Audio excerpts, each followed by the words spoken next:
ذرا توجہ فرمائیے. حضرت خالد بن ولید کا نام سنا ہے؟ یہ سیف اللہ ہے، اللہ کی تلوار. حضرت خالد بن ولید نے اپنی بیوی کو طلاق دے دی اور بڑا عرصہ وقت اچھا گزرا، طلاق ہو گئی، بیوی چلی گئی. ایک باغ بھی دیا تحفے میں.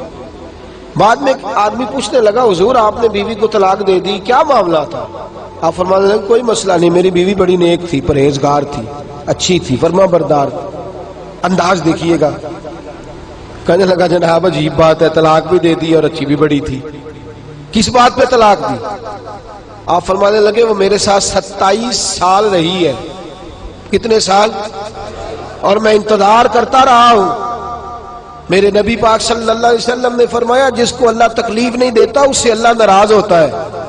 میں نے 27 سال انتظار کیا، اس کے تو کبھی سر میں درد نہیں ہوا تھا. تو آپ فرماتے ہیں میں نے اسے ایک باغ دے کے بھیج دیا اس کے میکے. میں نے کہا تیرے اوپر چونکہ آزمائش نہیں آتی تو کہیں ایسا نہ ہو اللہ تجھ سے ناراض ہے تو مجھ سے بھی ہو جائے. مانے لگے اس خیال میں نے اس کو بھیج دیا ہے کہ اس پہ تو تکلیف ہی کبھی نہیں آئی. ہمارے ہاں ذرا ذرا سی آزمائشیں ہیں اور لمبے چوڑے پہاڑ ہیں. اور ایک اور بات سن لیں، آزمائشوں میں جو جینا سیکھ جاتا ہے نا، رب کریم اسے درجے بھی بڑے ہی عطا فرماتا ہے.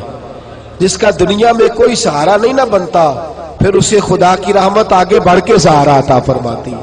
اپنی زندگی کے اندر آزمائش سے لڑنا، تکلیف سہنا، ذہن بنا لے تکلیفیں آئیں گی، آزمائشیں آئیں گی، بیماری آئیں گی، مجھے برداشت کرنا. جس کے اندر برداشت ہے اس کا حوصلہ بہت بڑا ہے، اور جو برداشت سے آ رہی ہے وہ ختم ہو جائے.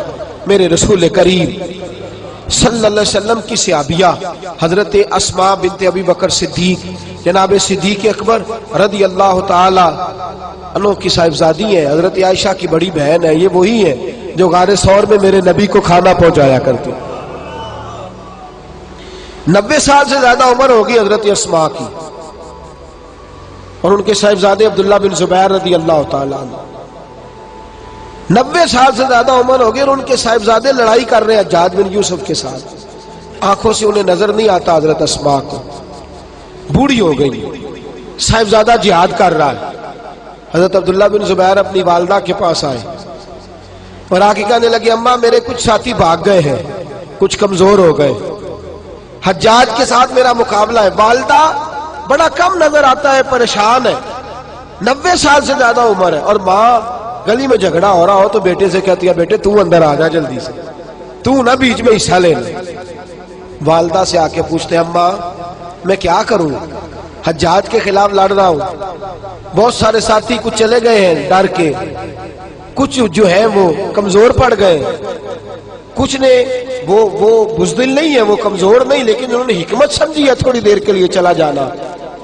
ماں کہنے لگی بیٹے پہلے تو یہ بتا کہ تو حق پہ ہے کہ نہیں، دولت کے لیے تو نہیں لڑ رہا، اقتدار کے لیے تو نہیں لڑ رہا. کہنے لگے اماں قسم اللہ کی عزت کی میں حق پہ ہوں، میں فکر امام حسین کا وارث ہوں، میں ظالموں سے لڑ رہا ہوں.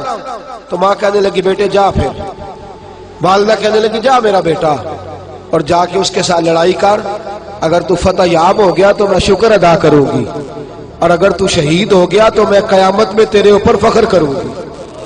تو کہنے لگے اماں وہ بڑے ظالم ہے، بوڑھی ماں کا حوصلہ دیکھ، وہ بڑے ظالم ہے، وہ تو مسلح کر دیتے ہیں، ناک کان گلا کاٹ دیتے ہیں، اتنا سخت میرا دشمن ہے.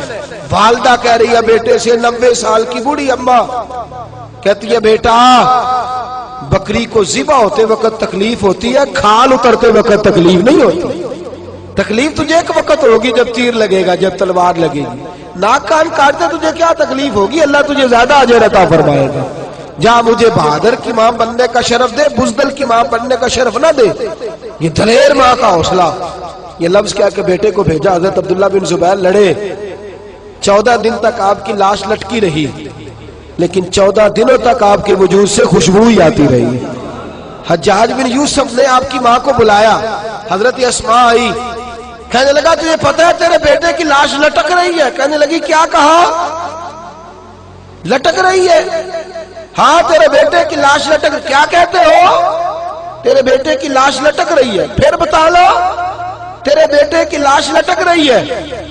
تو آپ فرمانے لگی شکر ہے اللہ کا، میرے بیٹے کی لاش لٹک رہی ہے، کہیں جھکی ہوئی تو نہیں ہے نا، کسی ظالم کے آگے جھک تو نہیں نہ گئی، کہیں اس نے گلا کٹایا ہے کہیں جھکایا تو نہیں نا, شکر ہے میں اللہ تعالیٰ کا.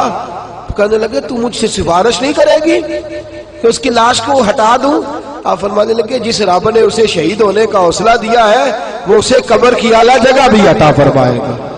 حضرت عبداللہ بن زبیر جنت المعلیٰ میں آرام فرما رہے ہیں اور سرخیل ہے وہاں کے مسلمانوں کے. عزیزوں, تکلیفوں کو آگے بڑھ کے وصول کرنا, ذرا ذرا سی بات پہ لوگ چیختے چلاتے ہیں, کفر بولتے ہیں, گھروں میں فوتگی ہو جائے تو کفر. حضرت جعفر طیار شہید ہوئے, حضرت علی کے سگے بھائی تو ان کے گھر کی عورتیں رونے لگی. حضور نے فرمایا جاؤ انہیں چپ کراؤ. صحابہ گئے, خاموش نہیں, پھر رونے لگی. فرمایا چپ کراؤ انہیں, پھر چیخنے لگی. تیسری بار حضور نے فرمایا نہیں چپ کرتی تو ان کے منہ میں خاک ڈال دو. انہیں پتہ نہیں جو بین کرے, سر پھاڑے اور اپنے چہرے پر اپنے ہاتھ مارے وہ تو میری امت میں شامل ہی نہیں ہے, تو میری امت میں شامل ہی نہیں. میرے عزیزوں, شریعت اسلامیہ حوصلے کی بات کرتی ہے, صبر کی بات کرتی ہے. گھروں کے اندر ذرا ذرا سی بات میں بے صبری کرنا, ذرا دو چار جملے بھی ہم ہضم نہیں کر سکتے, ایک بے رخی بھی ہم ہضم نہیں کر سکتے, تھوڑی دیر کے لیے بھی کوئی آنے والی تکلیف ہم برداشت نہیں کرتے. بے صبری ہے, ہماری کم حوصلہ ہے اور تحمل مزاجی سے دور چلے گئے ہیں, اس لیے ہمارے غم بھی روز بروز بڑھتے چلے جا رہے ہیں. رب کائنات کی بارگاہ میں یہ التجا کیا کرے اللہ ہمیں حوصلے عطا فرمائے اور ساتھ رب کریم ہمارے اوپر وہ والا فضل فرمائے اس طرح وہ اپنے نیک بندوں پر فضل فرماتا ہے. اور اللہ ہمیں حوصلے اور صبر کے ساتھ زندگی کے ایام گزارنے کی توفیق عطا فرمائے. ہمیشہ مدحت خیر الانام میں گزرے. دعا ہے یہ عمر درود و سلام میں گزرے. آخر دعوانا ان الحمدللہ.